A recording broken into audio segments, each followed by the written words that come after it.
Tá muito desconfortável? Vamos. Oi? A luz tá ok? Continua morando?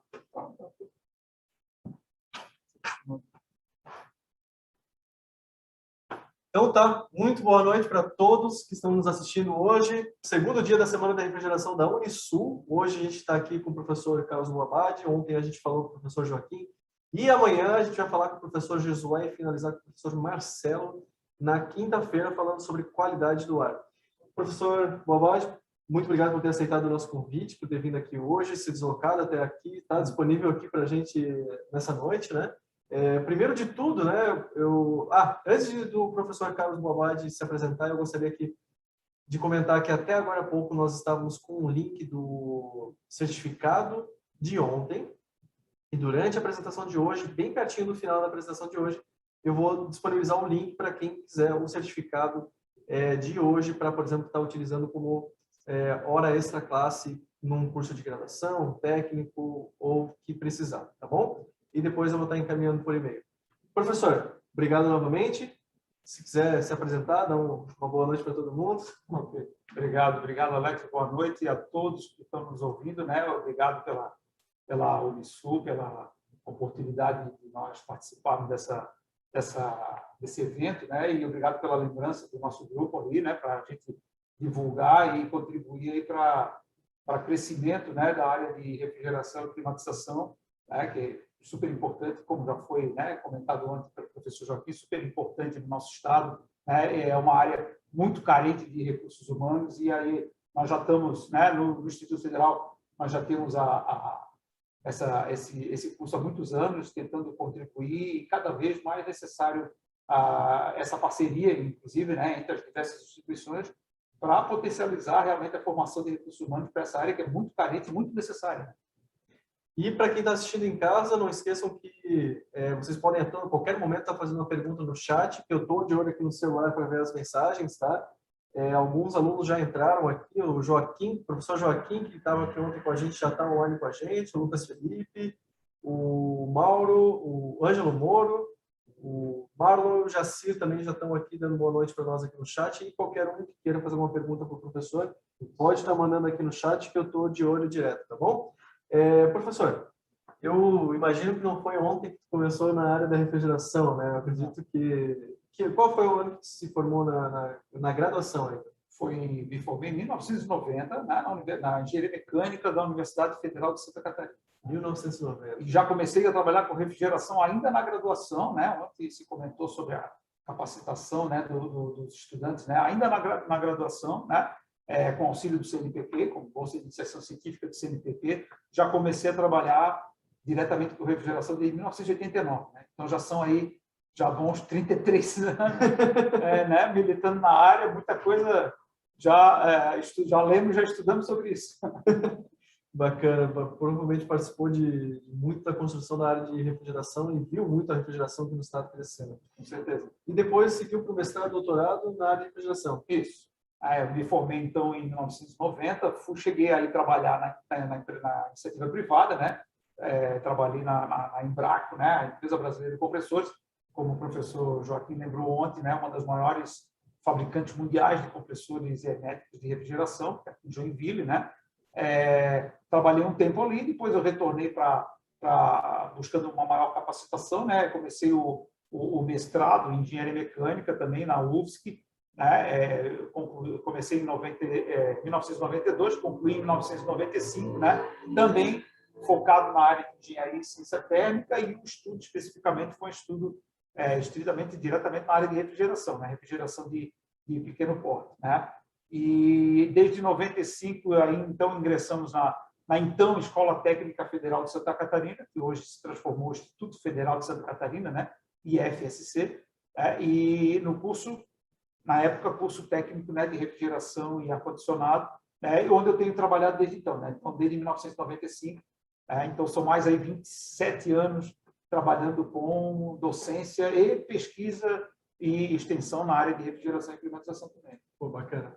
É comum, muitas vezes, eu estar em algum lugar e conversar com algum técnico da área de refrigeração, seja, por exemplo, em um shopping, um supermercado, cuida da área de refrigeração, vou falar com a pessoa estudou no IFSC, que fez um curso técnico naquela época e hoje é técnico numa dessas empresas, trabalhando lá com a manutenção, por exemplo, do sistema de refrigeração e climatização, né? Exatamente.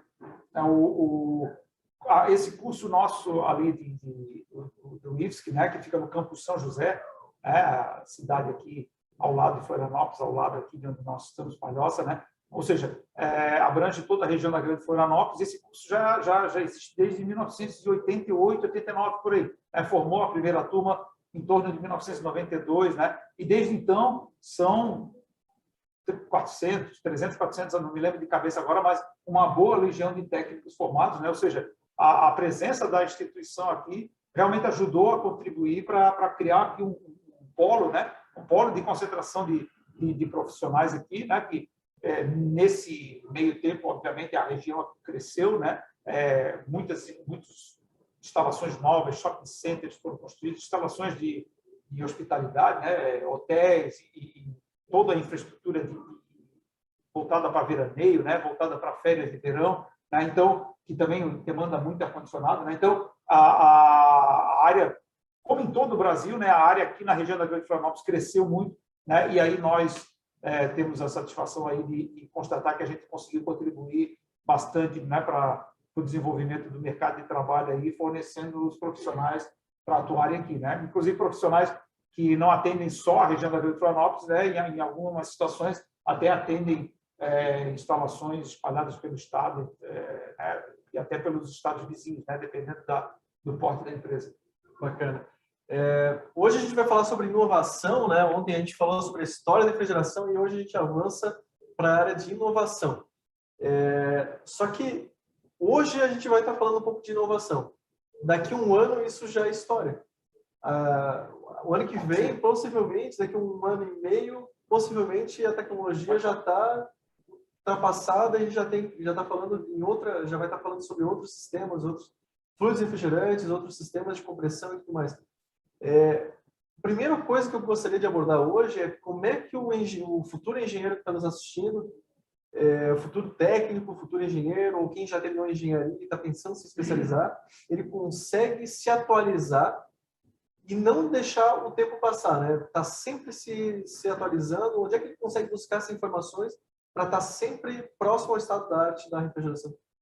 Boa pergunta, né? Hoje, a gente...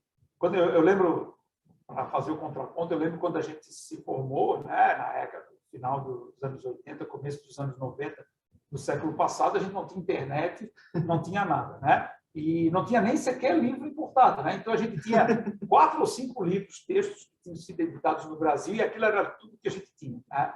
Hoje, a gente tem acesso a centenas de publicações, etc., centenas de fontes de informação, né? E, mais importante de tudo, né? Acesso rápido, acesso remoto, né? Como a gente está vivendo hoje, né? O mundo aqui das aulas remotas, né? Isso veio a facilitar muito, né? Hoje eu posso buscar uma qualificação, uma capacitação numa universidade americana, numa universidade de outro país, ou mesmo aqui em São Paulo, em outra universidade, sem precisar me deslocar, né? Ou seja, até 10, 5 anos atrás era necessário se deslocar, trabalhar fora, né? Parar tudo que estava fazendo para se qualificar. Hoje você pode se qualificar em qualquer momento, né?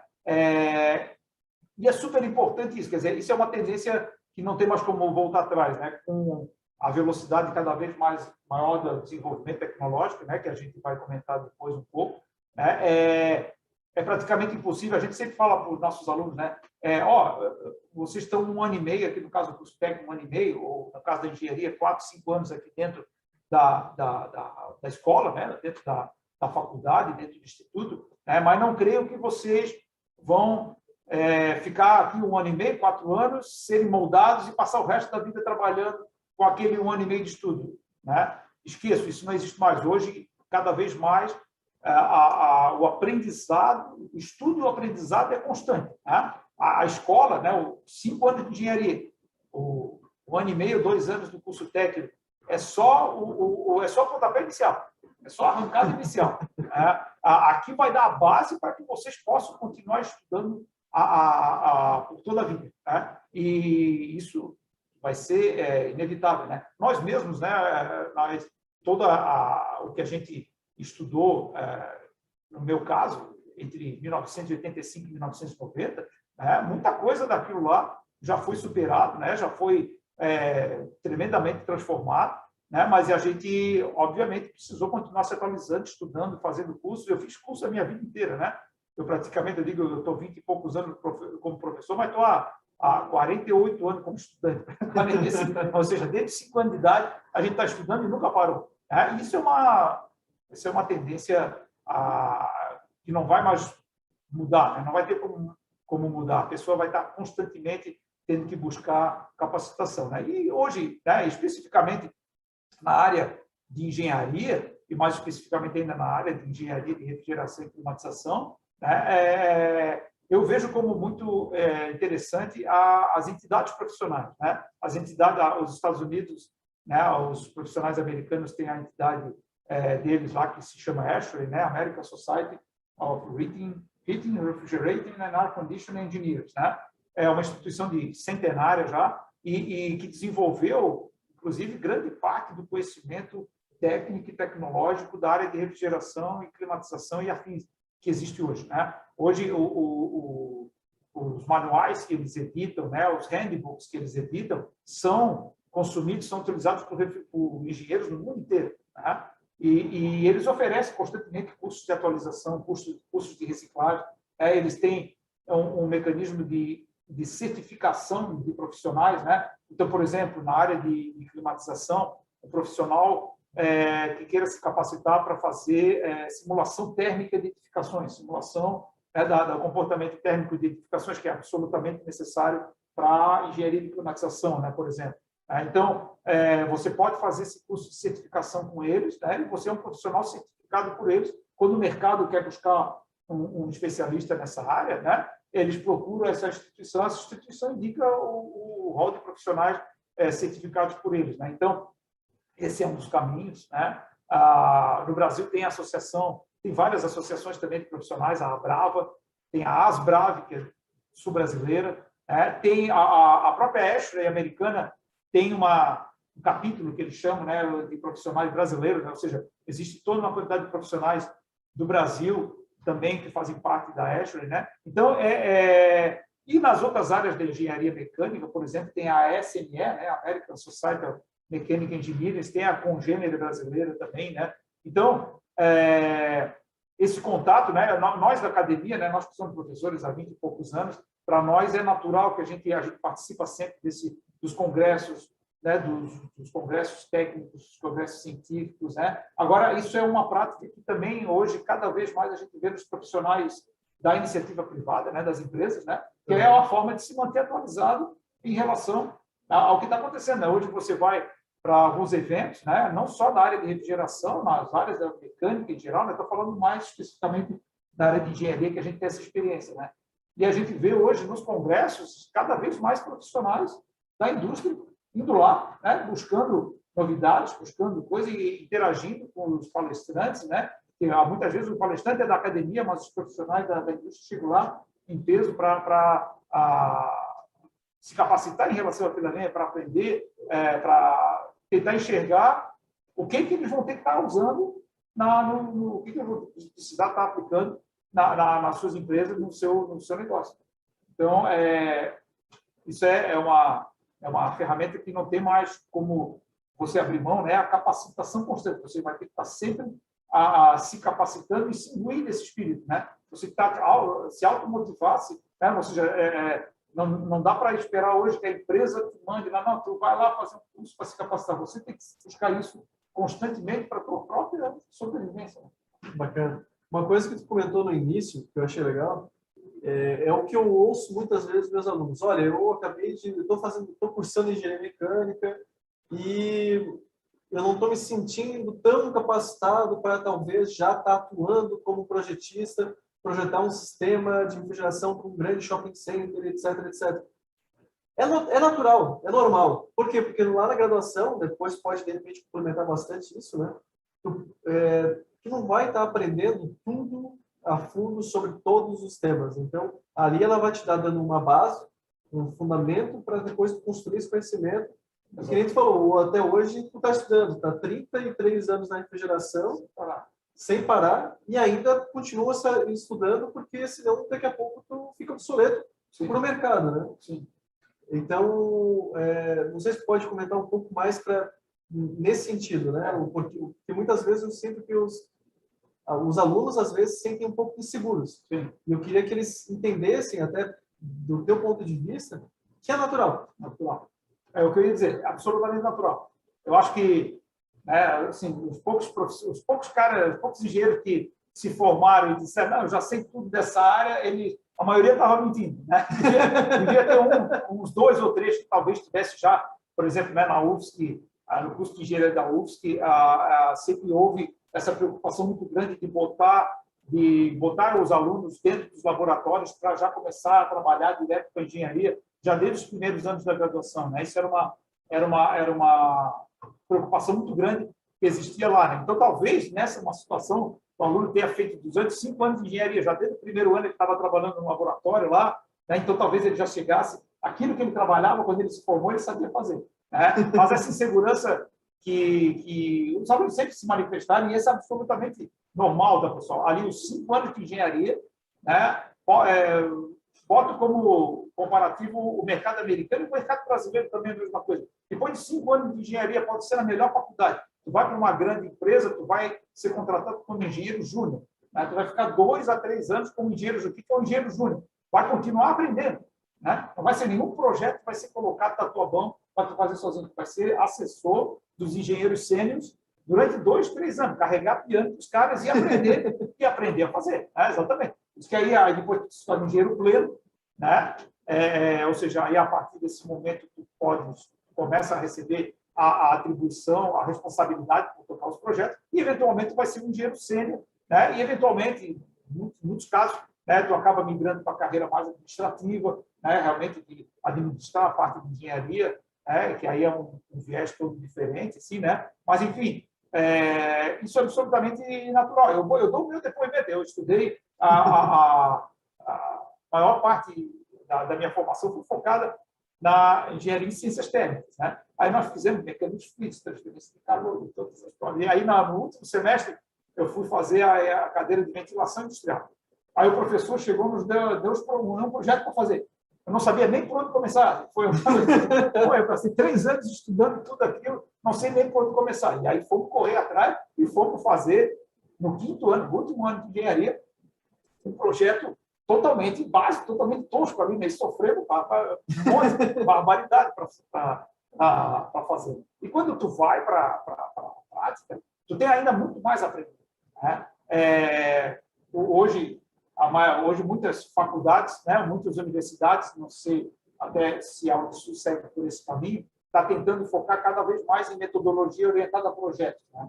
Ou seja, tu traz já na graduação, né, nas várias disciplinas, tu já traz projetos reais para aquele projeto ser o catalisador, né, do aprendizado naquela área, né? Então, porque justamente essa preocupação aí considerada 5 anos de engenharia, como eu falei antes, 5 anos de engenharia é a primeira marcha do carro, né? É a arrancada do automóvel. Aí tu vai ter que passar todas as outras marchas ainda ao longo da tua carreira profissional, né? Aprendendo na prática, né? Refrigeração industrial, por exemplo. A refrigeração industrial, se tu pega os livros textos, né? Isso é uma tendência em praticamente todas as áreas do conhecimento, né? Tu pega o livro texto pega lá, começa lá com existe o átomo, existe a molécula, existe o fluido refrigerante, e isso aqui é uma instalação. Aí tem lá o diagrama, etc., tudo que tu faz os cálculos termodinâmicos básicos, né? Mas quando tu vai transformar aquilo ali num projeto prático, né? Pô, é um evaporador de verdade, uma tubulação de verdade, uma conexão que não veda, né? Como é que é a melhor maneira de vedar aquela conexão, né? Quais são assim, as armadilhas a se evitar, né? Aí isso só vai poder descobrir na prática, né? Muitas vezes na tua concepção teórica, tu bota lá uma tubulação que vai passar para cá e está resolvido, né? Mas na prática ela não vai funcionar, ela vai vibrar, ela vai encostar, o carrinho vem e bate nela, é uma bagunça. Então, tu começa a prestar atenção nessas coisas só depois realmente de vivenciar isso na prática, né? Aí tu já começa a chegar no local que tu vai fazer o projeto, já começa a ver, muitas vezes, inclusive, as coisas que não são da refrigeração. Pô, onde é que o carrinho vai bater? Onde é que vai ter um canto que o cara vai ter a tendência de jogar os caixotes lá e vai amassar a tubulação? Tu começa a perceber as outras coisas que acabam impactando na vida útil do projeto.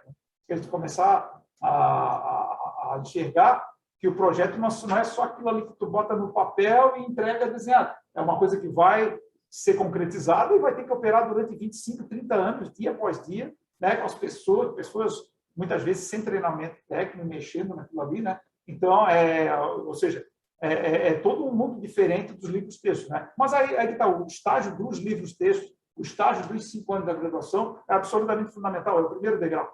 Não tem como bypassar esse degrau para tu ser um engenheiro de verdade mesmo. Né?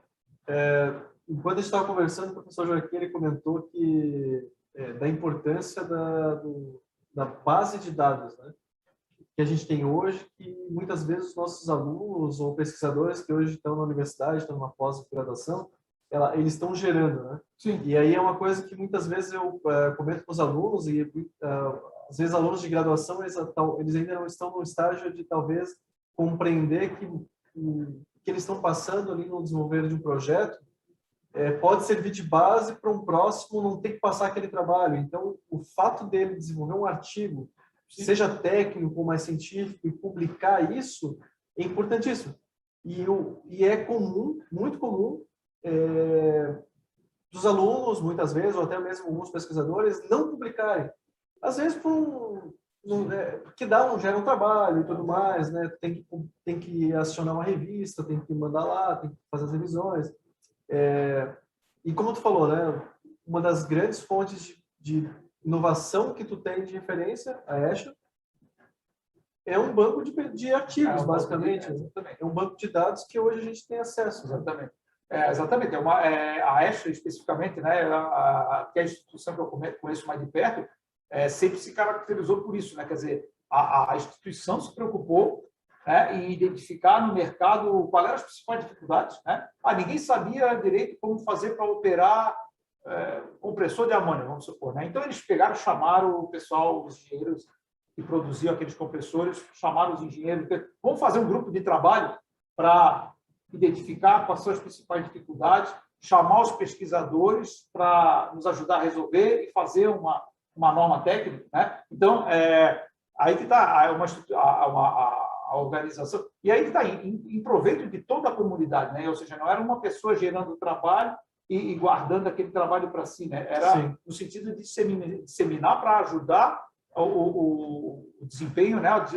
Ajudar a prática profissional de todo um país, né? De toda uma indústria e, como eu falei para vocês, até do mundo, né? Hoje, assim, digamos assim, o mundo pode usufruir de 70% do caminho andado que a Escher já fez, né? A maioria das coisas que já busca lá, né? Nos handbooks gerados por eles, né? Então,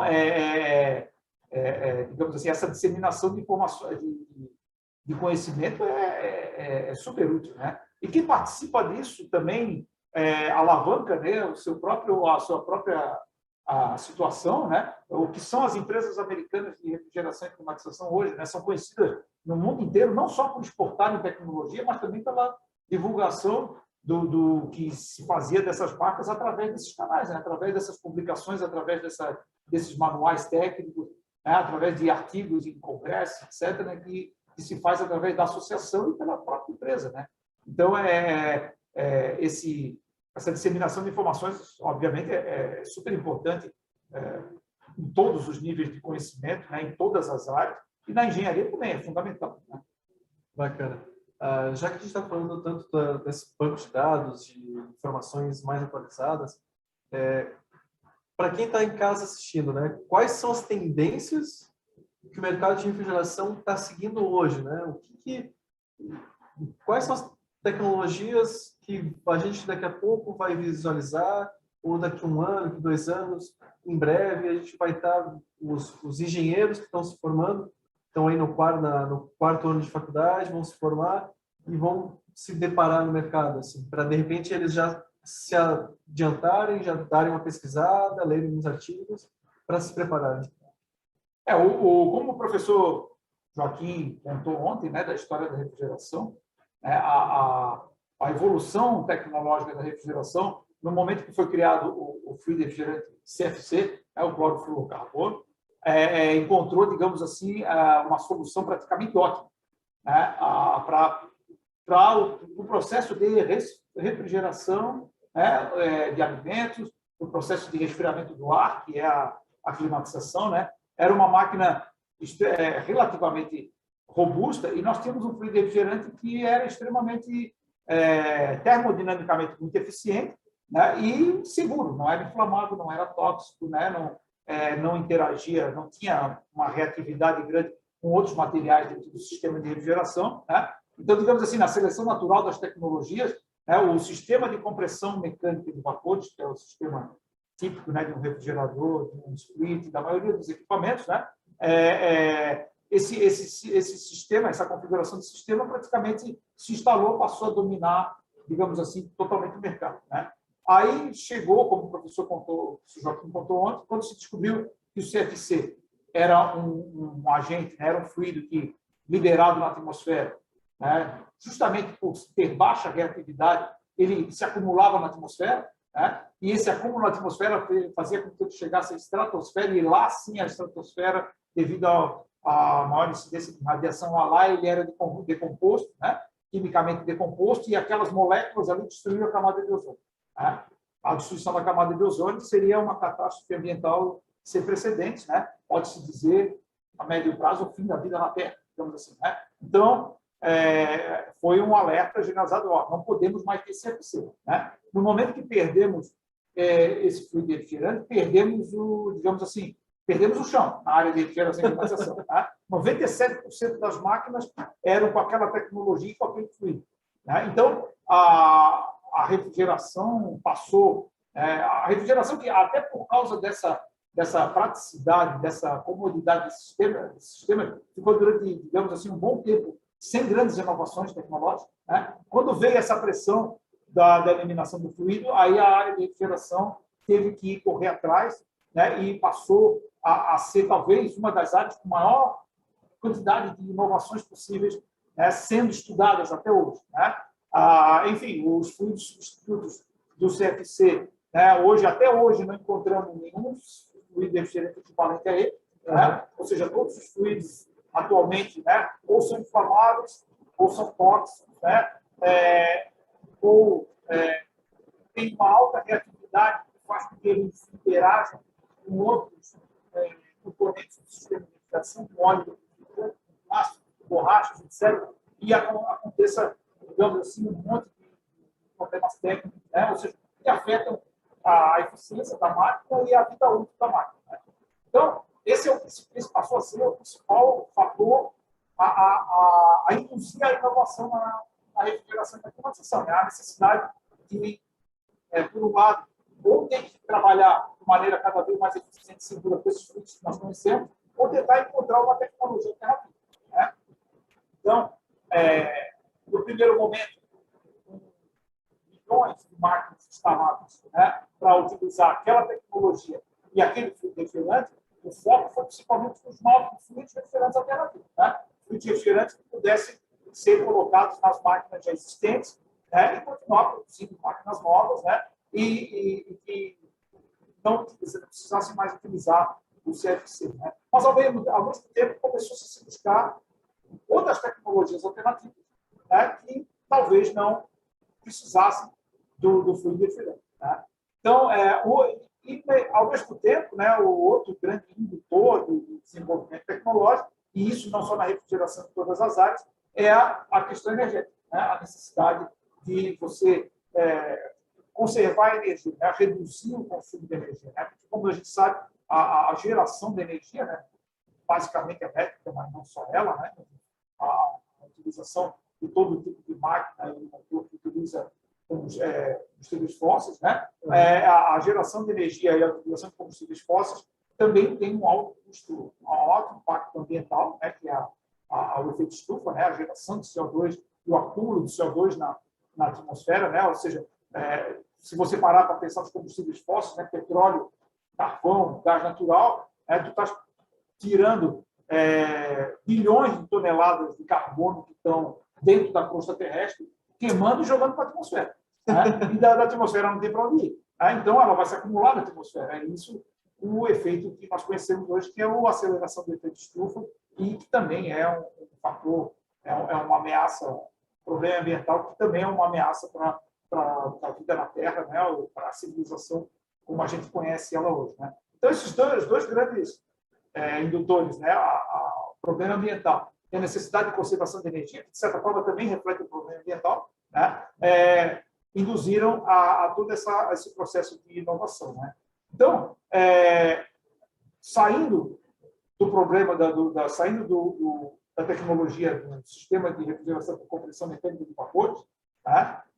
Passou-se a estudar a viabilidade de todas as outras tecnologias que não utilizassem esse fluido refrigerante, que não utilizassem essa arquitetura, que poderiam ser utilizadas ou para refrigeração ou para climatização, né? Ou, de preferência, para ambas, né?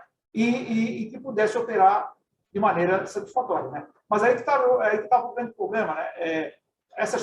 A maioria dessas tecnologias já foi experimentada no século XIX, começo do século XX, né? No começo do desenvolvimento da nossa indústria. Né? E elas foram abandonadas justamente por causa das dificuldades técnicas, porque elas tinham pouca praticidade. Né? Então, hoje, a maioria dessas tecnologias, para se resgatar, né? A inovação é tentar buscar contornar as principais deficiências técnicas dela. Né? Melhores materiais, né? Então, melhores controles. Né? Então, muitas tecnologias foram desconsideradas lá no final do século XIX, começo do século XX, né? Mas hoje, no século XXI, nós temos um ambiente, né? Um meio ambiente tecnológico muito mais diferente. Né? A preponderância da eletrônica, né? A preponderância da informação, né? Da conectividade, etc. Então, muitas coisas estão voltando a ser estudadas como inovação, mas, na verdade, no fundo, são tecnologias que já se conhecem há muito tempo, né? Mas não resultaram em tecnologias aplicáveis. Né? Não se resultaram em máquinas e equipamentos aplicáveis justamente por baixa eficiência, por falta de praticidade. Né? Entre essas, né, fazendo um levantamento rápido ali, né, quais são as que eu vejo que tem bastante potencial. Né? Uma delas é a tecnologia, simplesmente a refrigeração por ciclo de ar. Né? Se a gente já vive no ar atmosférico, dá para fazer refrigeração do ar? Dá. Em que sentido? Né? Quem já estudou termodinâmica, você deve lembrar. Se eu pegar um gás e comprimir, né, eu vou aumentar a pressão e a temperatura dele. Né? Se eu deixar ele resfriar, em contato com a atmosfera de novo, eu vou ter um ar comprimido e na temperatura dele. Se eu expandir esse ar, ele resfria. Eu tenho ar resfriado, né, um ciclo natural, captar. Só captar o ar, comprimir, resfriar e depois expandir. O ciclo aberto. Se expandir.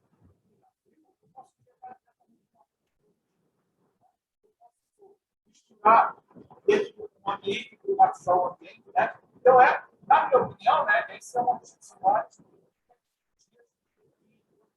Vai cada vez mais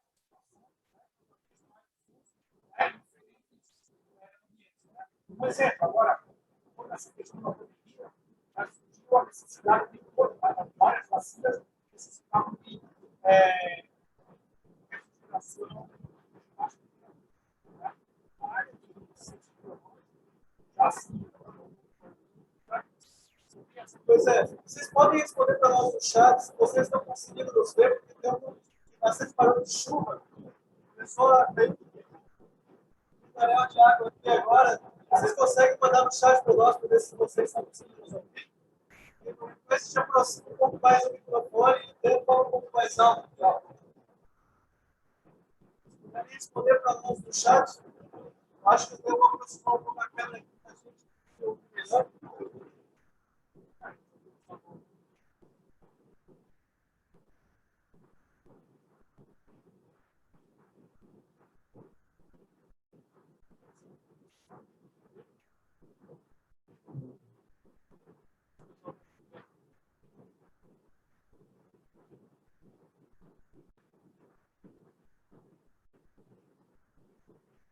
Então, pessoal, espero que agora tenha dado uma melhorada. A gente aproximou um pouco mais a câmera, mas é porque está chovendo bastante Daqui a pouquinho a chuva dá uma aliviada, o som volta a ficar melhor. Então, eu aproximei um pouco aqui o microfone, aqui a câmera. Eu espero que dê uma melhorada. Vamos tentar continuar, ver se melhorou, se daí vocês dão um feedback para mim no chat, por favor. Se quiser continuar, pessoal. Então, como eu estava explicando ali, esses ciclos, puramente a ar, né? Como estudar é uma coisa, né, mais simples, de refrigeração, né? E trabalhar simplesmente com ar é uma grande vantagem, né? Como eu estava falando antes ali, a própria tecnologia especificamente baixas temperaturas, né? Para conservação, por exemplo, de vacina, mas não só de vacina, de vários outros produtos utilizados na indústria farmacêutica.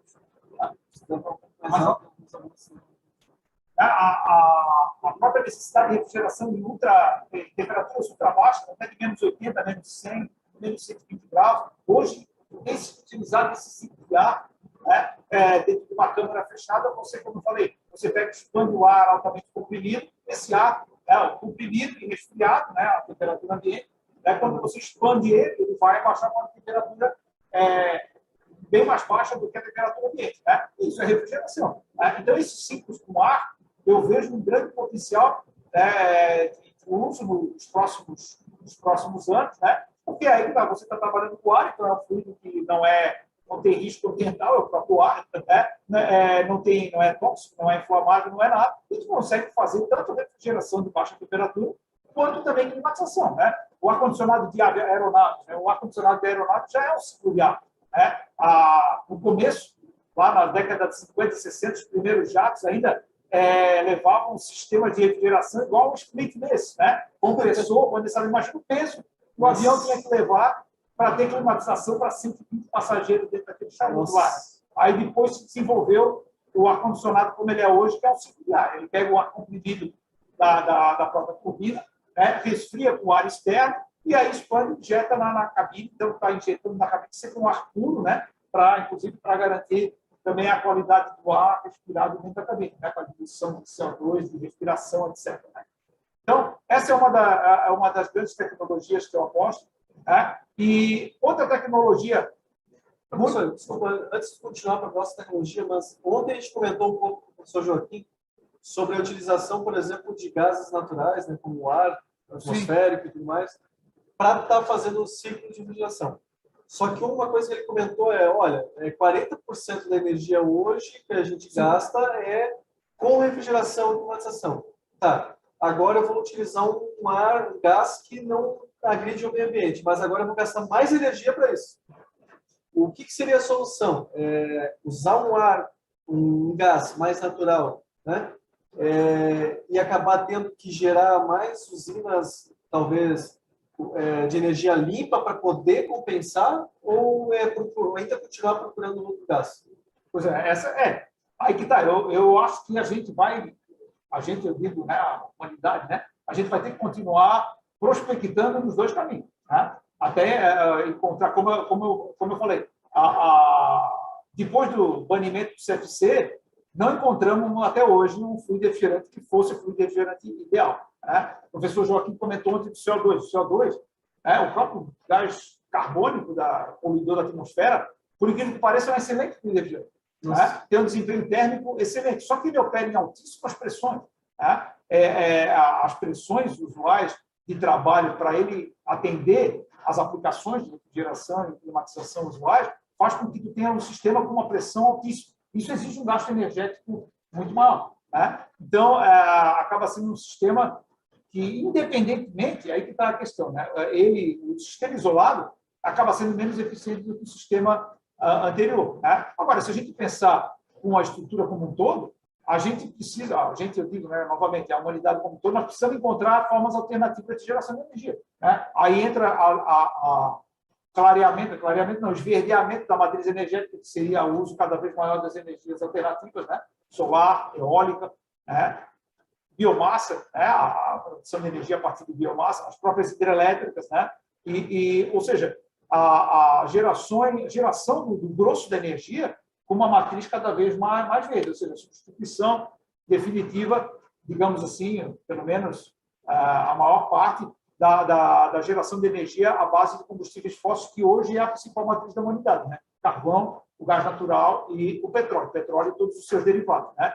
E também, aí eu sempre gosto de lembrar, e também a gente não pode descartar, e talvez a gente vá ver nos próximos anos um ressurgimento disso, a energia nuclear, né? A energia nuclear, como eu costumo, quando a gente estudava lá no século XX, né, nos anos 80, a energia nuclear era que ia salvar o planeta, né? Porque era uma fonte praticamente inesgotável de energia, né? Os aspectos de segurança na época, né, vários acidentes com instalações nucleares bem significativos, né? Three Mile Island, que é Three Mile Island nos Estados Unidos, que foi uma usina que teve um acidente muito parecido, por exemplo, com Chernobyl. Chernobyl, depois que foi um acidente muito mais, né, catastrófico, né? E depois, recentemente, agora Fukushima, né, devido ao terremoto do Japão, né? O Japão também, coitado, eles têm um país ali que é na beira da falha geológica ali, né? A gente vai botar um monte de usina nuclear numa ilhazinha que treme e o mar vai para cima, é complicado, né? Mas, enfim, os acidentes com as usinas nucleares foram muito traumáticos para a humanidade, né? Causaram muitos prejuízos, e a humanidade como um todo criou digamos assim, uma prevenção, né? Uma rejeição da energia nuclear, né?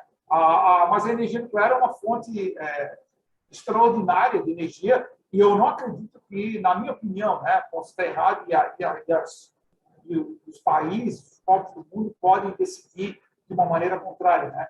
Mas, dado a fome de energia que a nossa civilização tem hoje, cada vez maior, eu vejo como assim, impossível de abandonar também a energia nuclear. Mas, enfim, e aí um outro aspecto para compensar, digamos assim, essa perda de eficiência por algumas tecnologias de refrigeração, seria também no lado da automação, né? É uma das coisas que eu ia comentar também, né? Essa é uma das grandes inovações também na área de refrigeração hoje, que é a disseminação cada vez maior de controles automáticos, eletrônicos e monitoramento dos sistemas eletrônicos, né? Hoje está em voga, você já deve ter falado de internet das coisas, né? O que é a internet das coisas? São milhares de equipamentos totalmente automatizados, né? Medindo as coisas que estão ocorrendo e jogando toda essa informação na rede, né? Ou seja, disponibilizando para que você possa acessar, né? Hoje, eu, como dia de refrigeração, eu pego no celular aqui, eu consigo saber qual é a temperatura da câmera frigorífica de instalação lá no oeste do estado, né? No celular, em tempo real, né? Eu consigo entrar na internet e saber qual é a temperatura em Paris agora, nesse exato momento, né? Então, a internet das coisas são milhões de equipamentos e sistemas conectados na rede, disponibilizando essa informação, né? Então, isso vai gerar uma massa de dados, está gerando, né? Uma massa de dados gigantesca, né? E essa massa de dados, devidamente processada, pode beneficiar o desenvolvimento de uma inteligência artificial, e essa inteligência artificial vai ajudar os sistemas a operarem de maneira muito mais eficiente. Então, a perda na área de refrigeração de alguma tecnologia poderia ser uma sociedade, né, compensada por essas duas caminhos, né? Mas, enfim, sempre tem uma preocupação nossa de a modernização, né? Mas, lembrando,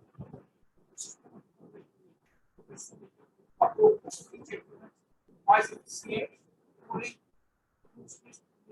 a probabilidade, a necessidade, e continuar pesquisando as outras. Como é que está o. Pessoal, vamos fazer um break agora de uns minutinhos. A gente se preparou aqui para mais ou menos 1h30 a 2 horas de palestra, né, de evento. A gente vai fazer um breakzinho de 10 minutos, agora são 10 para as 8. A gente volta às 8 horas, eu vou simplesmente dar um stop aqui na câmera e no áudio. Não precisa deslogar nesse link, a gente vai continuar nesse mesmo link.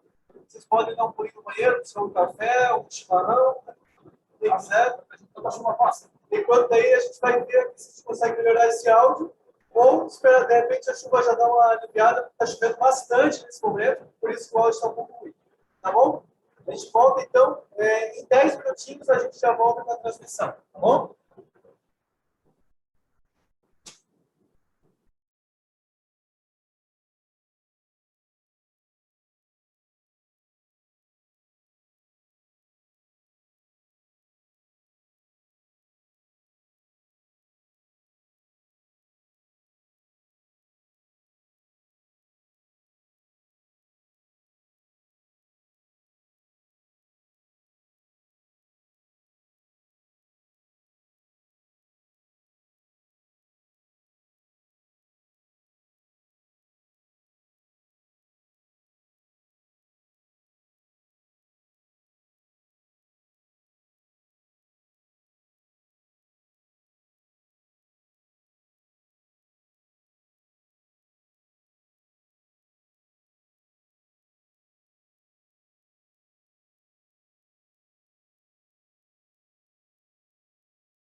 Bom, pessoal, já deixei ali disponível para vocês o link do certificado de hoje, tá? Então, vocês podem estar aí acessando o link para o certificado de hoje. Basta preencher ali alguns poucos dados. Quem não for aluno do Sistema Ânima de Educação não precisa preencher ali o RA, né, que é o número de matrícula, e o restante ali só preencher o nome completo e o e-mail que vocês vão estar recebendo aí os certificados depois por e-mail, tá bem? Queria aproveitar também, conferir com vocês se agora o áudio está melhor, né? Se vocês estão conseguindo ouvir melhor, sem menos, com pouco ruído agora.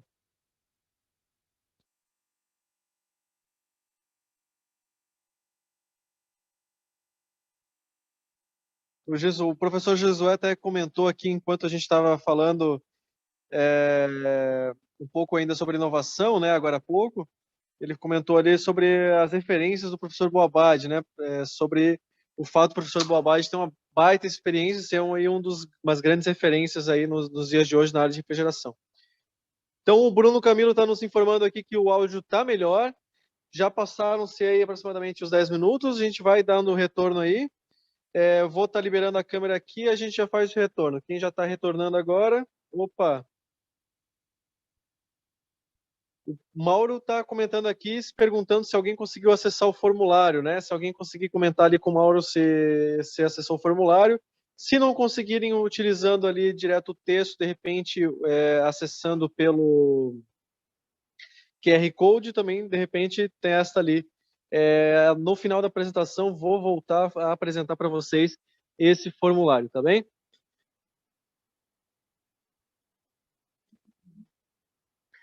Vamos estar utilizando aqui o nosso microfone improvisado, né? A gente tá... A tecnologia é isso aí mesmo, né? Depois, se a chuva der uma acessada aqui, a gente volta com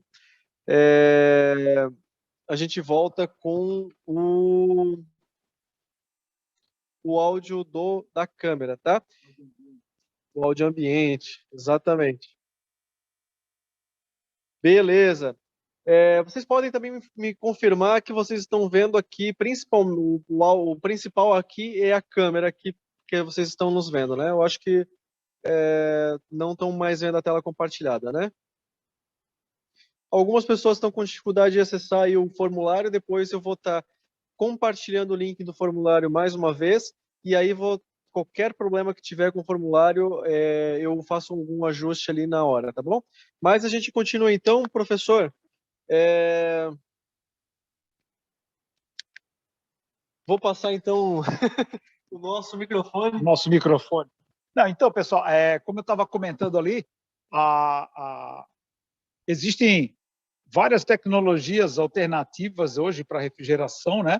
E só que todas elas dependem de algum nível de desenvolvimento tecnológico ainda para se tornarem viáveis, né? Como a gente estava comentando e o professor Joaquim comentou, a maioria delas, ou pelo menos várias delas, né? Elas têm essa dificuldade. Elas contornam alguns problemas, mas muitas vezes apresentam um rendimento energético inferior, né? Ou seja, eu preciso gastar mais energia para obter o mesmo efeito de refrigeração, de climatização, né? Em várias situações, mas não todas, né? Existem algumas tecnologias inovadoras, né? E também muito também é dependente de determinados nichos do mercado, né? Por exemplo, né, quando a gente estuda sistemas de refrigeração, a gente costuma classificar de refrigeração de baixa temperatura, refrigeração de média temperatura e climatização. Por quê? Porque são temperaturas de aplicação diferentes, tá? Numa câmara frigorífica de conservação por longo tempo, eu vou querer temperaturas da ordem de menos 20, menos 30, até menos 40 graus Celsius, né? Para resfriado, para alimentos resfriados, eu vou querer temperaturas aí na ordem de 0 a menos 10 graus, isso no evaporador, né? E para ar-condicionado, eu vou precisar de temperaturas mais altas, né? Eu não vou precisar gelar o ar até 0 graus para fazer climatização. Então, existem diferentes temperaturas de operação. O professor Joaquim lembrou isso ontem, né? Existem diferentes temperaturas de operação e, dependendo de uma faixa de temperatura ou de outra, uma ou outra tecnologia se torna mais aplicável, né? Por exemplo, a temperatura, uma das inovações que não é inovação, na verdade, novamente, que tem sido retomada pelo mercado, por exemplo, é a climatização evaporativa. Né? A climatização evaporativa é um dos princípios físicos mais elementares que tem. Né? Uma superfície úmida, quando a água evapora, essa superfície é resfriada. Né? Inclusive, é o processo de climatização já utilizado desde 5.000 antes de Cristo no Egito, né? Pela civilização egípcia, também pela civilização babilônica. Né? Então, na área de climatização, hoje, muitas aplicações de climatização são possíveis de se atender apenas com evaporação, com climatização evaporativa.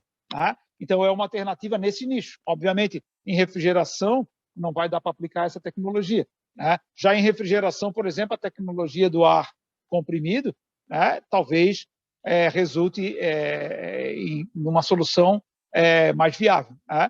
E um outro grande tema, digamos assim, de inovação na área de refrigeração é a exploração dos efeitos calóricos, né? Ou melhor dizendo, a refrigeração de estado sólido. Né? O que vem a ser a refrigeração de estado sólido? Né? O sistema de compressão mecânica de vapores, né, para quem já estudou, já tem algum conhecimento ali, envolve você pegar um fluido, né, baixar a pressão dele, né, para baixar a temperatura e produzir a vaporização dele, e depois pegar esse vapor, comprimir para que ele fique em alta pressão e alta temperatura, para que ele possa ser recondensado. Né? Esse fluido refrigerante que a gente comentou, né, que os que hoje são economicamente viáveis são inflamáveis, ou são tóxicos, ou são as duas coisas. Né? E, além disso, dentro do sistema de refrigeração, eles têm que entrar em contato com óleos, com outras partes móveis, né? Outros materiais, né? E os equipamentos compressores têm partes móveis que se desgastam, etc. Né? Então, por exemplo, o que é a refrigeração do estado sólido? Né? A refrigeração do estado sólido são formas de fazer refrigeração onde você não tem todo esse processo que a gente comentou, não tem um fluido participante. Né? Então, por exemplo, a termoeletricidade. A termoeletricidade, você obtém variações de temperatura, e aí, assim, em materiais, né, você consegue alterar a temperatura de materiais simplesmente pela passagem de uma corrente elétrica. Né? Efeito Peltier, né, e o oposto, que é o efeito Seebeck também, né, é utilizado para... os dois efeitos são muitas vezes utilizados de maneira complementar, né, mas são basicamente, né, componentes sólidos, né, componentes metálicos, através do qual se passa uma corrente elétrica, né? No fundo está se passando uma corrente, mas é de elétrons, né? Ou seja, então não envolve fluido, não envolve evaporação, não envolve mistura com óleo, nem nada, né? Ou seja, simplesmente liga na tomada e a corrente elétrica passa pelo sistema e esse sistema é capaz de refrigerar. Né? Então, a termoeletricidade é um grande potencial de inovação ali, né? Hoje, esses sistemas são muito limitados porque eles são de baixa potência, né? A eficiência dos materiais que fazem esse efeito termoelétrico ainda é muito limitado. Né? Onde é que está o grande ponto de possível evolução? Na nanotecnologia. Né? A nanotecnologia está nos prometendo, né, a capacidade de você construir praticamente os materiais molécula por molécula. Né? E, eventualmente, talvez conseguir desenvolver materiais, né, que tenham as propriedades mais favoráveis para você transformar, para você aplicar o sistema termoelétrico de maneira mais ampla, né, com mais capacidade e com maior eficiência. Né? Hoje, por exemplo, esses bebedouros, né, muitos desses bebedouros que as pessoas têm em casa, né, onde você compra a bombona de água e bota ele ali, esses bebedouros são por termoeletricidade. Né? Vocês vão ver, ele não faz nenhum barulho, ele não tem vibração nenhuma, a refrigeração é feita simplesmente por um módulo termoelétrico que é só ligar na tomada, literalmente, né? Só ligar em 220 volts e ele refrigera, né? Sem a presença de fluido refrigerante, sem a presença de partes móveis. Né? E dentro desse universo da refrigeração de estado sólido, né, existem vários outros materiais que apresentam efeitos calóricos. Né? Ou seja, o que é o efeito calórico? Você altera uma propriedade do material e tem como resultado a variação de temperatura dele. É quase a mesma coisa que a eletricidade, né? Só que você utiliza outros indutores, outras forças. Né? Por exemplo, os materiais magnetocalóricos. Né? são materiais que alteram sua temperatura em função da presença ou não de um campo magnético, né? Então, por exemplo, você pode submeter o material a um campo magnético, a temperatura dele aumenta. Você deixa ele esfriar, ele volta para a temperatura ambiente. Quando você tira o efeito magnético, ele baixa a temperatura abaixo do ambiente e você consegue fazer refrigeração, né? Você consegue usar aquele material para absorver calor de algo, que é a essência da refrigeração, né? Em relação a isso, também tem os materiais elastocalóricos. Você faz isso submetendo ele a uma tensão, né? Você tensiona o material, ele aumenta a temperatura, mesmo processo, né? Tem os materiais barocalóricos. Tu pressiona o material absorve, o material esquenta, tu deixa ele esfriar, aí ele fica na temperatura ambiente, tu libera a pressão, ele esfria. Aí tu consegue absorver calor também, né? Então, são tecnologias que atualmente estão sendo bastante exploradas, né, na pesquisa de refrigeração, né, digamos assim, com aplicações também bastante, digamos assim, pontuais, né, certas tecnologias, certas aplicações específicas, né, onde a praticidade desse equipamento supera, digamos assim, compensa as desvantagens deles em termos de baixa eficiência energética, talvez, né, baixo fator ali de conversão, né, ou seja, quanto energia tu tem que gastar para obter a refrigeração, o efeito de refrigeração, né?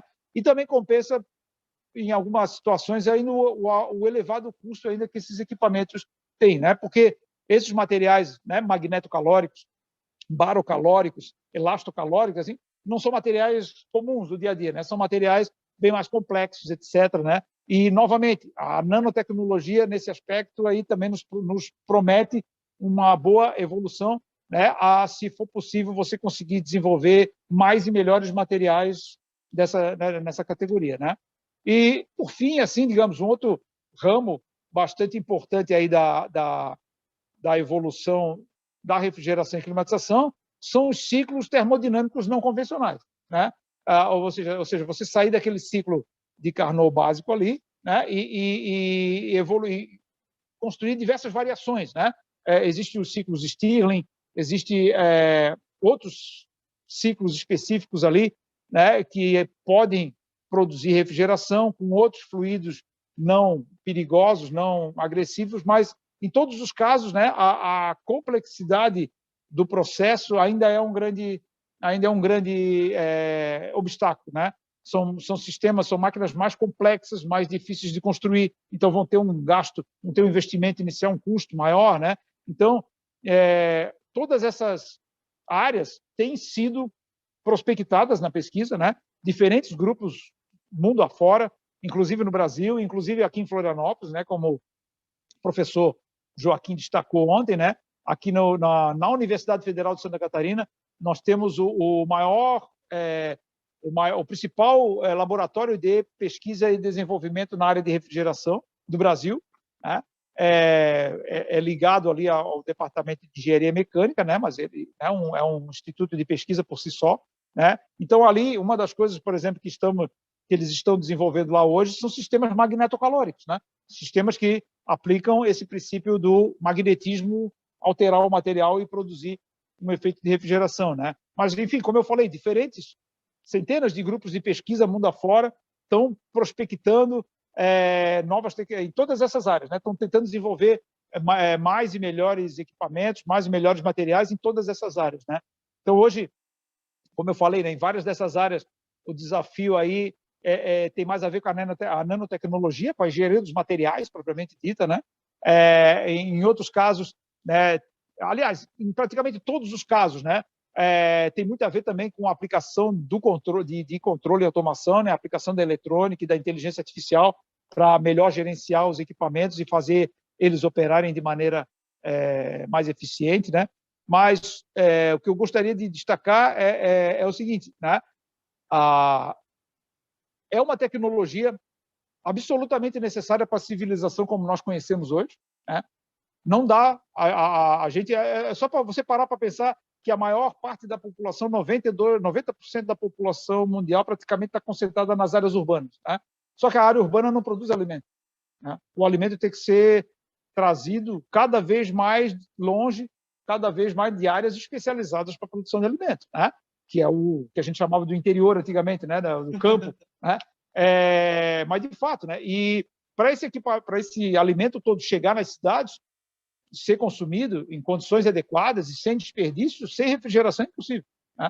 Se hoje você, por um passe de mágica, né, desligasse toda a refrigeração de uma cidade, a gente não conseguia sobreviver 3 dias na cidade, né? A gente teria que sair dessa cidade para ir buscar alimento em outro lugar, né? Então, a refrigeração é hoje um dos pilares da nossa civilização. A climatização também, né? A gente passa cada vez mais tempo, né, das nossas vidas dentro de ambientes edificados, ambientes, né, construídos, né, justamente para se proteger das intempéries, né, e esse ambiente ele precisa ser adequadamente climatizado para o nosso conforto, para a nossa saúde, né? Então, a climatização também, hoje, absolutamente essencial, né? E, como várias tecnologias, né, a nossa também, né, a refrigeração e a climatização, depende de muito esforço de desenvolvimento tecnológico, né, para a gente superar esses obstáculos aí e conseguir, como eu falei, né, garantir essa refrigeração absolutamente necessária, essa climatização absolutamente necessária, de maneira cada vez mais energeticamente eficiente, cada vez mais segura, cada vez mais barata e acessível, né, para todos, né? Então, essa é a história da ciência e tecnologia nos últimos 300 anos e vai continuar a ser, né? E hoje, cada vez mais, né, esse movimento de evolução, de inovação, né, é cada vez mais premente, cada vez mais necessário e precisa de muita gente para pensar, né? Então, existe todo um mercado de trabalho potencial aí para os futuros engenheiros e para os futuros pesquisadores na área, etc., né? Muita coisa tem para se fazer. Bom, eu gostaria de aproveitar, porque eu vi que tem um pessoal que está um pouco preocupado ali com a questão do formulário. Depois eu vou postar mais uma vez ali para compartilhar com vocês o formulário. Não se preocupem com relação ao formulário, depois eu vou postar mais uma vez ali, vocês vão ter acesso.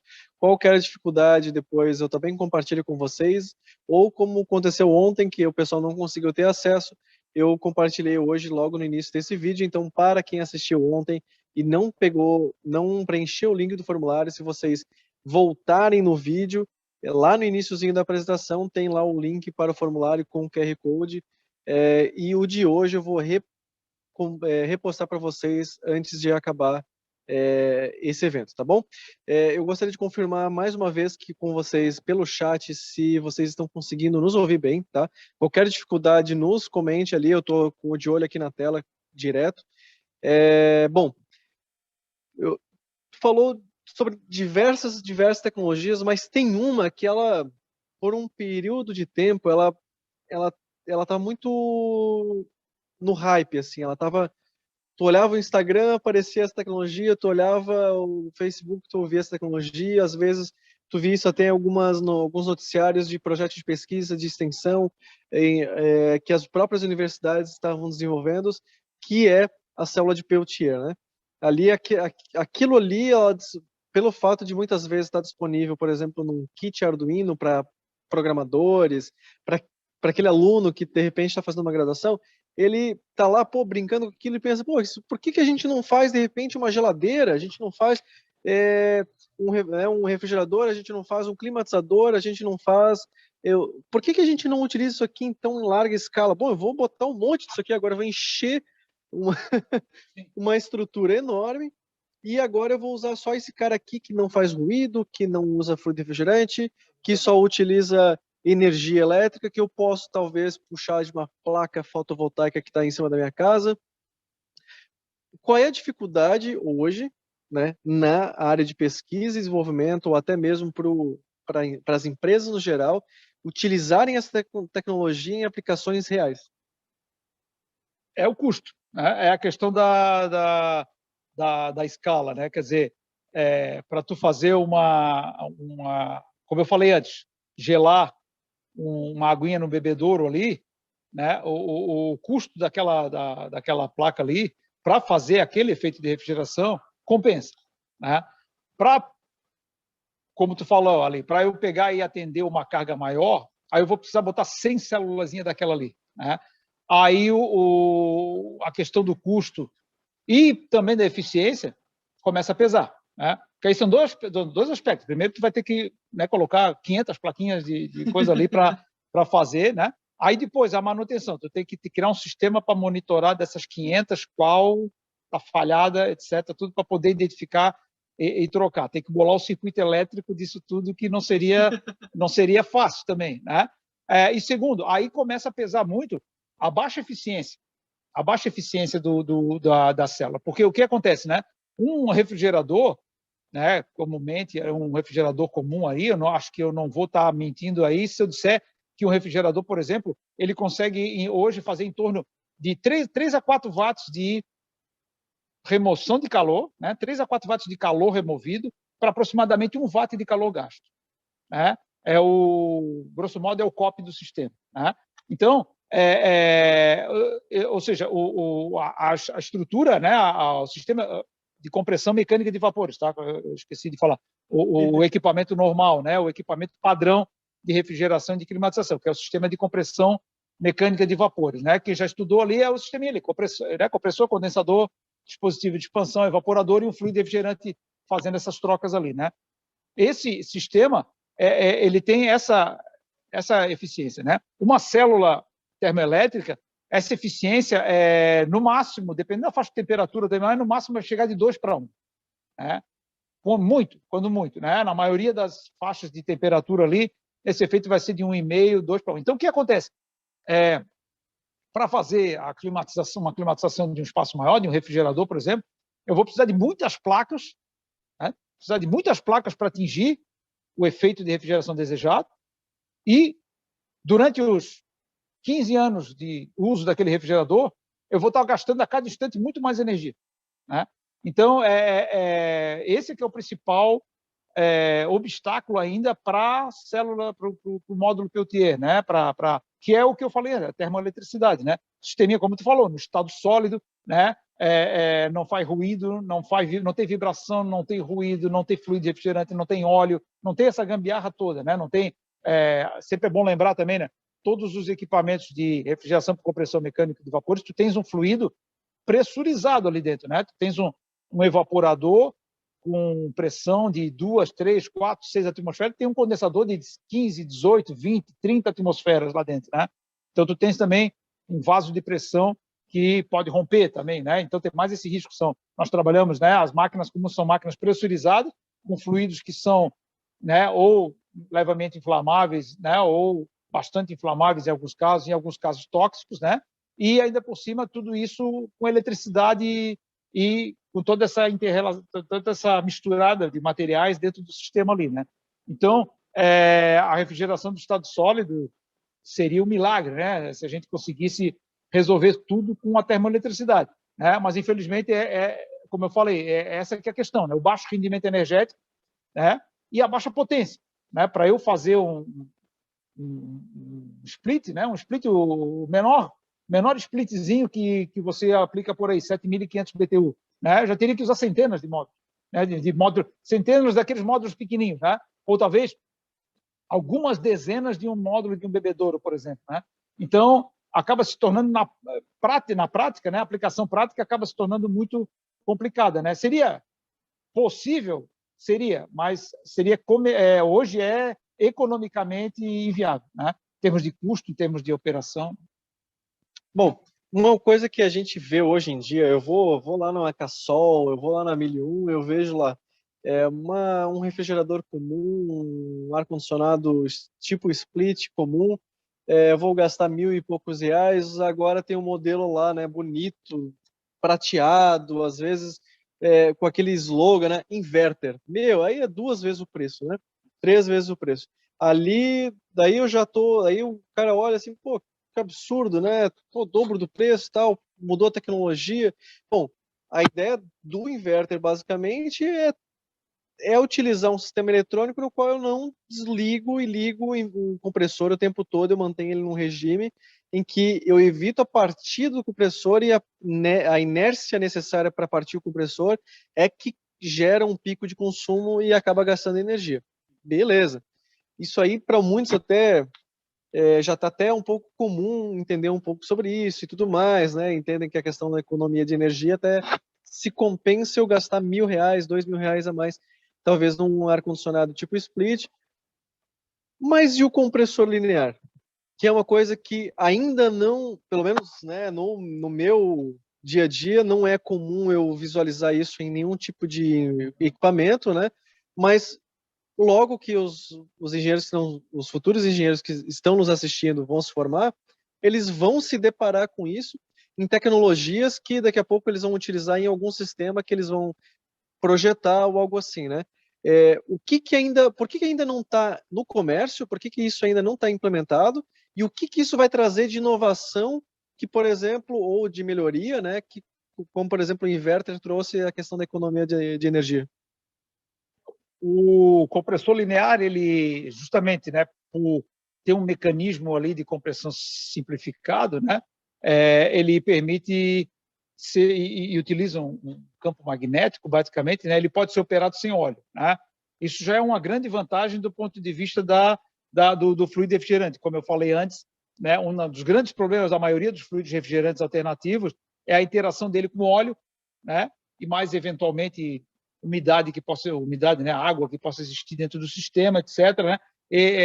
Como os fluidos são reativos, né, são mais reativos do que era o CFC, então ele pode reagir com água, pode reagir com óleo, faz uma sopa química ali, né, muitas vezes produz ácidos que aí acaba destruindo o sistema todo por dentro, né? O compressor linear elimina, né, ou seja, o compressor sem óleo, né, elimina já essa grande dificuldade que a gente tem para utilizar alguns tipos de fluidos refrigerantes, né?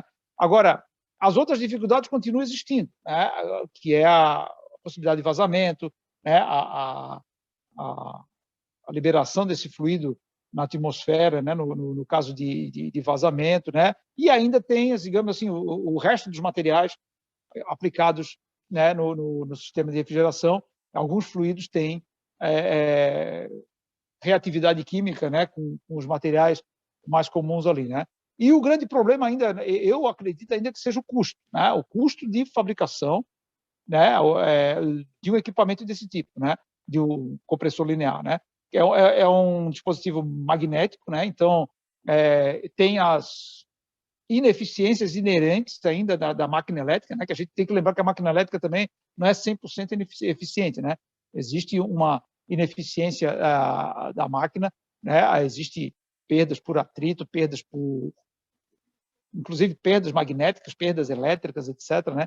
Então, esse mecanismo ali ainda digamos assim, relativamente complexo, né, de se projetar e de se fabricar, né? Então, um compressor linear, digamos assim, com o porte de um compressor que a gente tem hoje, um compressor rotativo, um compressor scroll, que a gente tem hoje nos splits, né? E até do compressor alternativo mais simples que nós temos hoje nos refrigeradores, quer dizer, um compressor linear daquele porte ali ainda vai ser muito mais caro do que o compressor tradicional, né? Esse aqui é o grande dificuldade que eu vejo, né? No momento que conseguir se evoluir os métodos de fabricação, os processos de fabricação e fazer com que esse compressor seja mais barato, né? Não vejo impedimento realmente para que seja utilizado, né? Os compressores lineares existentes, né, acredito até por causa da miniaturização, porque eles foram, na verdade, o foco de desenvolvimento inicial deles foi em se ter um compressor miniaturizado, né? Por exemplo, para resfriamento de eletrônicos, né? Hoje, um dos grandes, falando em engenharia térmica como um todo, hoje uma das grandes frentes de trabalho e de pesquisa é resfriamento de eletrônicos, né? Os processadores, né? Ou seja, toda a tecnologia eletrônica, toda a tecnologia de comunicação, né? Envolve a transmissão de zilhões de bits por segundo, né? de bits por segundo. A gente tem que lembrar que todos esses bits que estão se transportando por aí são elétrons, né?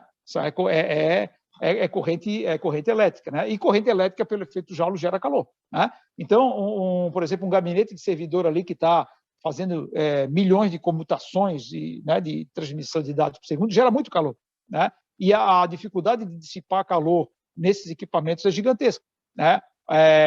Quem tem em casa também ou já teve um computador de maior potência sabe que, né, o cooler ali é um baita ventilador, faz um barulhão, etc., porque tem que soprar ar muito forte ali, né? E se o ar-condicionado da tua sala desliga, o computador desliga também, porque ele superaquece, né? Então, exatamente. Aí, os servidores hoje, você tem refrigeração líquida, né, ter refrigeração por... E aí que está aí a tecnologia que ainda proporciona a maior quantidade de watts por metro quadrado de transferência de calor é a evaporação de um fluido, né?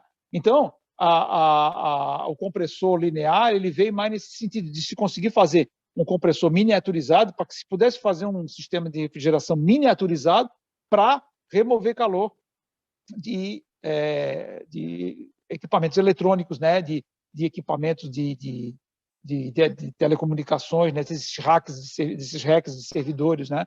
Uma estação de telefonia celular hoje, uma estação de transmissão de dados hoje, é muitas vezes montada num container, e esse container é literalmente uma câmara frigorífica, né? Tem 2 sistemas de climatização, um é backup do outro, para não deixar falhar, né? Se falhar o sistema ali, os 2 sistemas a falhar, cai toda a celular de uma zona inteira da cidade em questão de 1 hora, né? Porque simplesmente superaquece os equipamentos eletrônicos, né? Ao superaquecer, eles começam a ter muito erro na transmissão de dados, e aí, até para a integridade física dos materiais, ali o sistema tem um termostato e desliga, né? Ele desliga o processador eletrônico ali para não se autodestruir, literalmente, né, com excesso de calor. Então, nessa área aí é que surgiu, digamos, o início, né, da tecnologia do compressor linear, e aí que está, pelo efeito de miniaturização, esse compressor linear operava numa altíssima frequência e gerava um problema de ruído muito grande também, né? Para você colocar em um refrigerador ou num climatizador, né, ele vai ter que ganhar tamanho, né? E se quiser reduzir essa frequência de operação, ele vai ter que ganhar um pouco mais de tamanho ainda, provavelmente, né? Ou seja, então, se por um lado ele funciona termodinamicamente, ele, por outro lado, do ponto de vista de um produto, ele vai fazer surgir um outro problema, que é o problema do ruído, né? É um problema que também é bastante crítico, né, em muitos tipos de equipamentos, né, no refrigerador, no ar-condicionado, no climatizador, né, no split, existe uma preocupação forte com o ruído, né? O refrigerador é um equipamento que fica dentro da tua casa funcionando 24 horas por dia, né? Se ele for uma máquina que faz um barulho igual a um trator, ninguém consegue viver dentro dessa casa, né? Como é que vai dormir, né? Inclusive, os frigobares, né, que se utilizavam em hotéis, né, muitos deles utilizavam antigamente a tecnologia, que é uma outra tecnologia que está sendo bastante trabalhada também hoje em dia, que não é nova, é antiga, que é a tecnologia de absorção, né? Você fazer refrigeração a partir única e exclusivamente de uma fonte térmica, você não precisa de um compressor, né? Então, num frigobar, que vai ficar dentro do teu quarto de hotel, do teu lado, lá da tua cama, imagina se tu bota ali um roncador ali, tu não consegue dormir, né? Então, antigamente se tinha os frigobar à base de sistema de absorção, hoje muitos utilizam o Peltier, né? O módulo Peltier ali, mas são bem pequenos, né? De uso bem limitado. Se tu quer um frigobarzinho um pouco maior, tu já tem que ir para o sistema de refrigeração tradicional, né? Mas, enfim, o que eu quis dizer é que é um equipamento que está ali dentro da tua casa, né? O ar-condicionado também, né? Com o split nós já resolvemos um grande problema do ruído, que foi botar o compressor, que é o cara barulhento, na unidade condensadora, que fica do lado de fora, né? Mas mesmo assim, a unidade de dentro tem um ventilador, e esse ventilador também, ao longo do tempo, aí foi submetido a um monte de pesquisa e desenvolvimento para baixar o nível de ruído desse ventilador para menos de 40 decibéis. Hoje ele é praticamente imperceptível, né? Os splits mais antigos também é a mesma coisa, né? Tu vai dormir à noite, tem um roncador ali roncando, que toda máquina rotativa, né, vai gerar ruído, vai gerar vibração, vai gerar ruído, né? Então aí que está uma outra fronteira de inovação no compressor linear ali, que vai ter que ser equacionada, essa questão da geração de ruído também, né? O Bruno Cardoso perguntou ali no chat onde é que existe os compressores lineares, né? Mas a princípio a antiga Embraco, agora não sei se é o Whirlpool ainda, né? Ela detém essa tecnologia, e se eu não me engano foi ela que depositou o primeiro pedido de patente dessa tecnologia, não foi?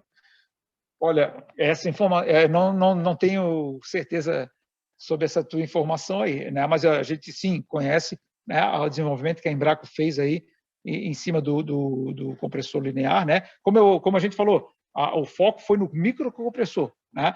O objetivo era ter um sistema, por exemplo, um microcompressor que tu pudesse, por exemplo, botar num laptop de alta potência, né? Tu poderias ter um laptop aí de altíssima velocidade de processamento, né? Porque tu terias uma altíssima capacidade de dissipação de calor, né? Hoje, um dos principais problemas do laptop, de tu aumentar o desempenho dele, é justamente a dissipação de calor. Tem um ventiladorzinho ali, mas com um espaço bem pequeno, né? E o ar tem que passar todo ali, o ar ambiente da tua casa tem que passar e dissipar ali o calor do processador, né? Então, uma das aplicações que eles focaram foi essa. A outra aplicação que eles procuraram, que eles tentaram fazer, foi em roupas térmicas, né? Por exemplo, né, um traje de astronauta, né? Um traje de astronauta ele tem que ser refrigerado, né? O sistema ali dentro para remover o calor do corpo, ou, por exemplo, quando o astronauta está exposto ao sol, tem que ser um sistema com uma potência razoavelmente elevada. Mais uma vez, se tu puderes ter um compressor pequenininho, levinho, que faça esse trabalho, é praticidade, né? Ou, por exemplo, a roupa de um bombeiro, né? O bombeiro ele precisa também ter uma roupa que proteja o calor, né?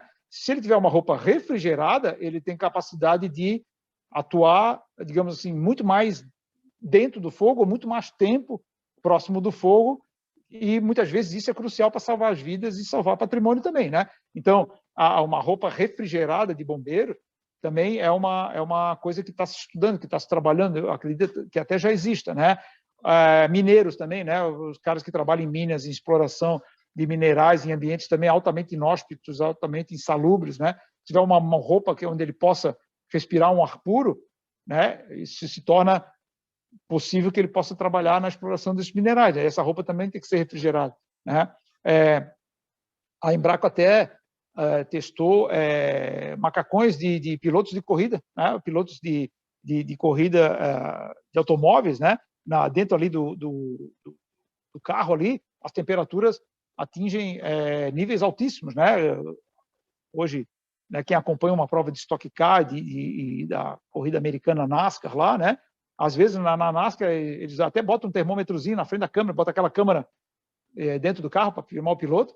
Muitas vezes tem um termômetrozinho ali indicando a temperatura que está ali dentro do cockpit e passa fácil de 50 a 60 graus Celsius, né? Então, aí os pilotos eles vão lá, eles botam bolsa de gelo, botam um monte de coisa por dentro do macacão, né? Aí uma das coisas que estava se estudando era justamente isso, bota um sistema de refrigeração completo com microcompressor, né? Vai ali dentro do macacão, não aumenta o volume um pouco, mas é prático, né?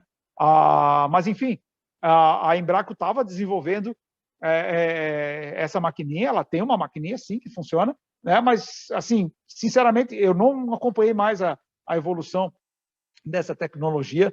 Não sei exatamente onde é que eles estão aplicando, né? Se estão aplicando e em quais equipamentos estão aplicando, né? Ou até mesmo se é possível comprar, né, um desses digamos assim, para tu usar, né? Geralmente só se produz como fornecedor de outros fabricantes de outros equipamentos, né? Difícil de tu encontrar no mercado, comprar como usuário, né? Mas realmente eu não tenho essa informação, né? Se a Embraco está aplicando já esse compressor em algum equipamento e quais são esses? Beleza, então. Pessoal, se vocês tiverem mais alguma pergunta, também podem mandar ali no chat, tá? Depois a gente vai estar mandando também, compartilhando ali o link para vocês pegarem e pedirem o certificado. Partindo já para um final, porque agora já são aí 8h35, para a gente não se estender tanto. Parece que não faz tanto tempo que a gente começou, mas, né? Refrigeração e tecnologia, a gente fala uma noite inteira, se for. Imagina se a gente unisse todos os professores uma noite, né? Virava a noite aqui conversando e não tinha como acabar. Bom, já partindo para um final, então, eu queria que tu, como professor de 33 anos já estudante da área de refrigeração, professor da área de refrigeração e praticamente um pesquisador, né? Porque está sempre se atualizando na área de refrigeração.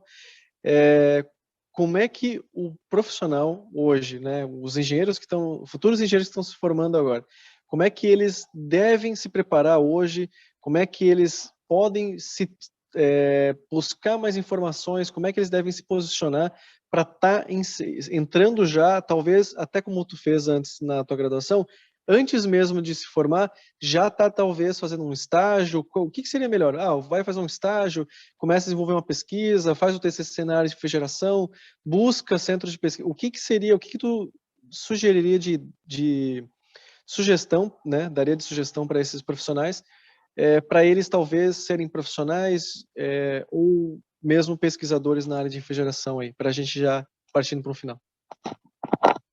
Para quem está na graduação, como comentei antes, né, a engenharia mecânica da UFSC, desde muito tempo, né, inclusive uma visão bastante interessante de um dos fundadores da engenharia mecânica, o professor Stemmer, né, bastante conhecido na área, né, a questão de trazer o aluno já desde a graduação para dentro de um laboratório, né, para fazer pesquisa, para fazer desenvolvimento, para fazer até mesmo serviço, de prestação de serviço, etc., né? Mas para estar praticando e enfrentando os problemas práticos da profissão ali, né?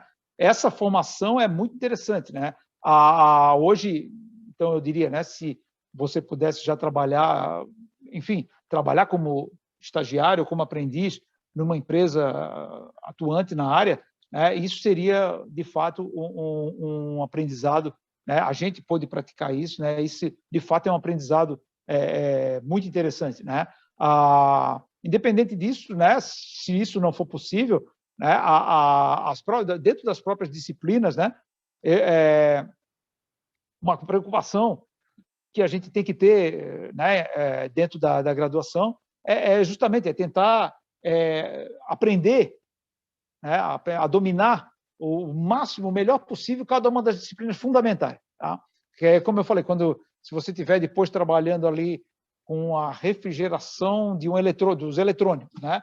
Aquilo ali tu tem que estar o tempo todo com o quadro mais completo possível de transferência de calor, de mecânica de fluidos, de termodinâmica presente, né? Na tua mente, isso aí tem que estar muito bem dominado, né? Então, o domínio das disciplinas fundamentais, né, as disciplinas básicas de todas as áreas, né, de cada uma das áreas, né, eu acho fundamental, né? Então, aproveitar ao máximo as disciplinas, né?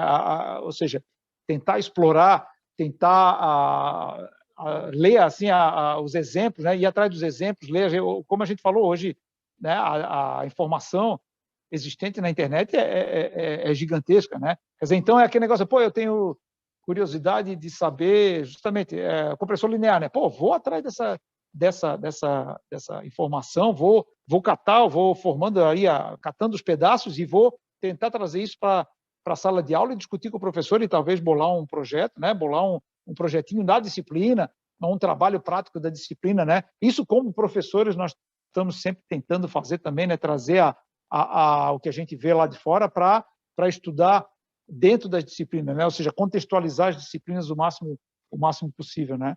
Então, esse é o caminho, né? Tirando isso, né? Após formado, né? Quem quiser enveredar pela área de pesquisa e pós-graduação, né? A área de pesquisa e desenvolvimento, eu acredito que uma pós-graduação é fundamental, né? Uma especialização maior na área desejada, né? Qualquer que seja a área, né? Não estamos falando só de refrigeração e climatização, né? Todas as áreas da mecânica, eu diria até todas as áreas da engenharia, né? Eu vejo como a pós-graduação como importante, né?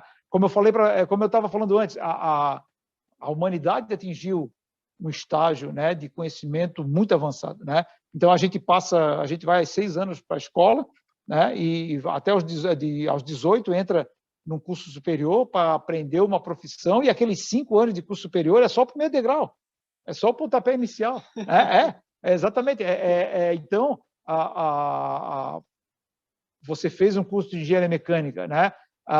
Gostou da área de refrigeração e climatização, ou gostou da área de turbinas a gás, ou gostou da área de materiais, etc., eu vejo hoje como uma pós-graduação como bastante recomendável, né? Para você aprofundar um pouco mais naquela área, né? Então, por exemplo, refrigeração e climatização, na maioria dos currículos de engenharia mecânica, você vai ter um curso de 80, 60, 80, 100 horas, né? 120 horas, quando muito, né? Claro, teve termodinâmica antes, tem transferência de calor, tem as ciências básicas, mas só refrigeração tu vai ficar 80 horas, né? Num curso de especialização, tu vai ficar pelo menos mais umas 360, 400 horas só na refrigeração, né? Então, tu começa a ampliar muito mais o leque, né? E por aí vai, né? Então, a pessoa quer ser autodidata, também dá, né? Hoje, como eu falei ali, tu pegares a bibliografia, por exemplo, de uma Ashley, o handbook da Ashley, né?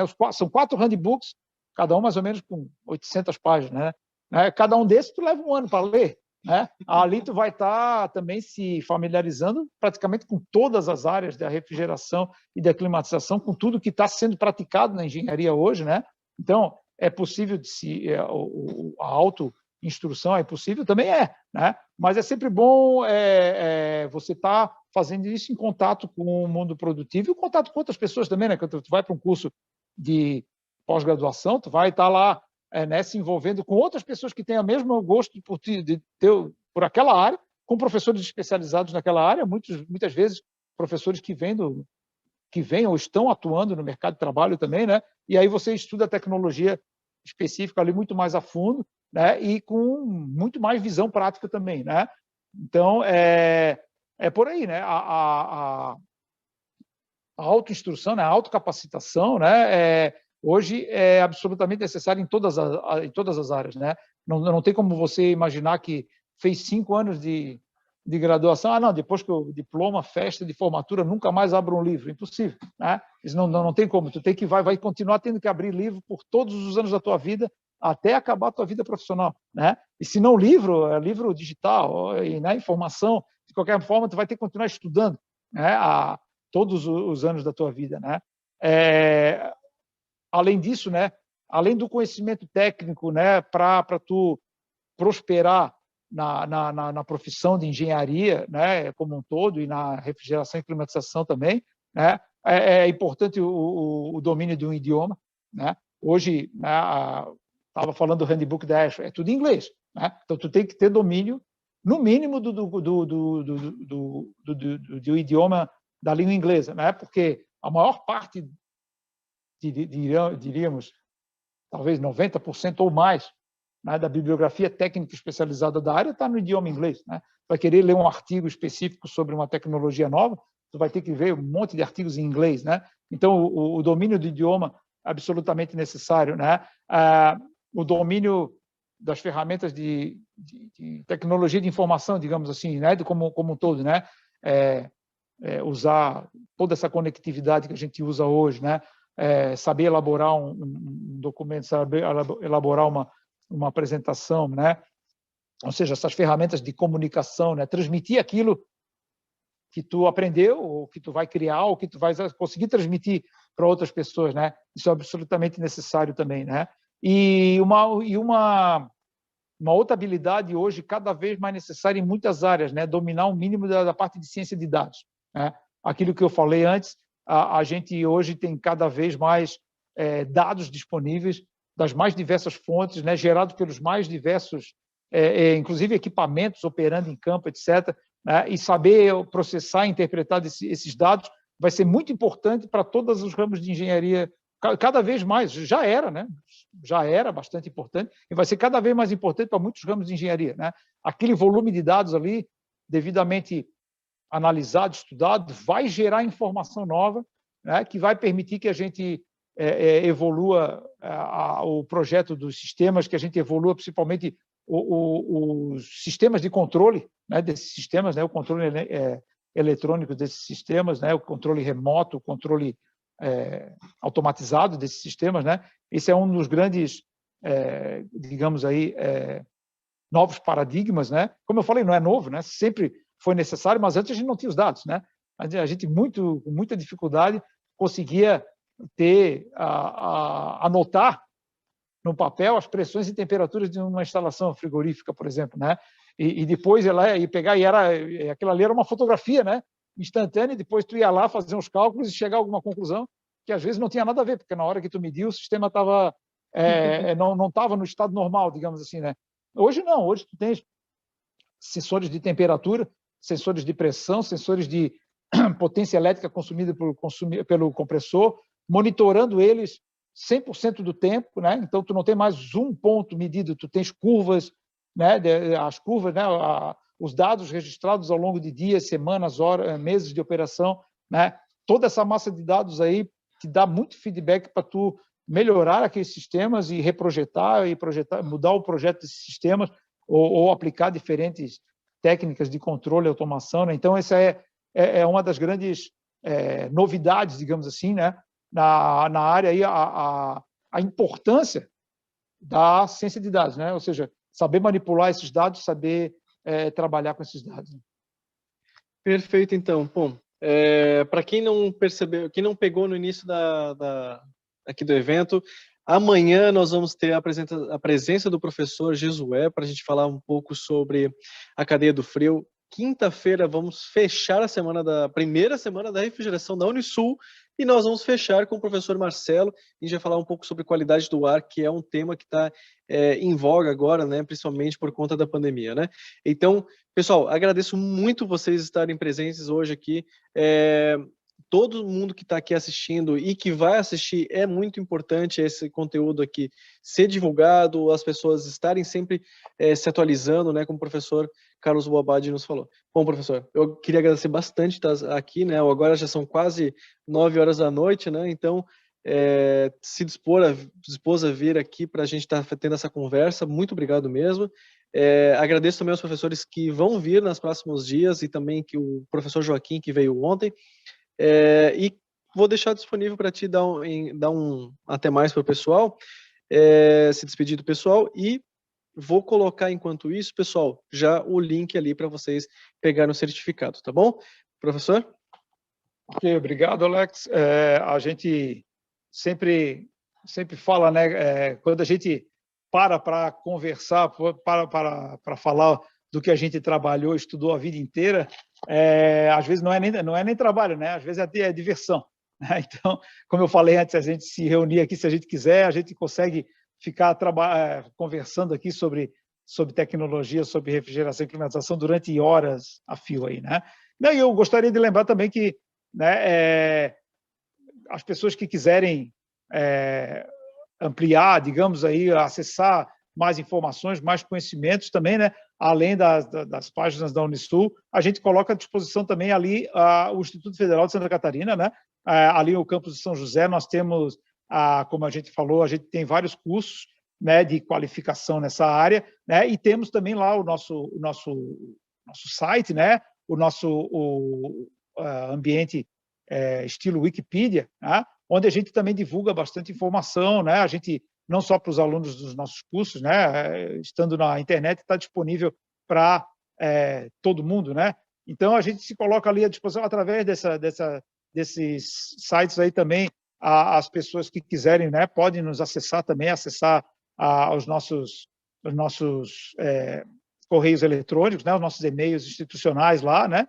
E a gente se coloca à disposição aí para colaborar do que for possível aí, tá, na divulgação, no compartilhamento desse conhecimento aí que a gente tem acumulado, tem estudado aí ao longo de tantos anos, né?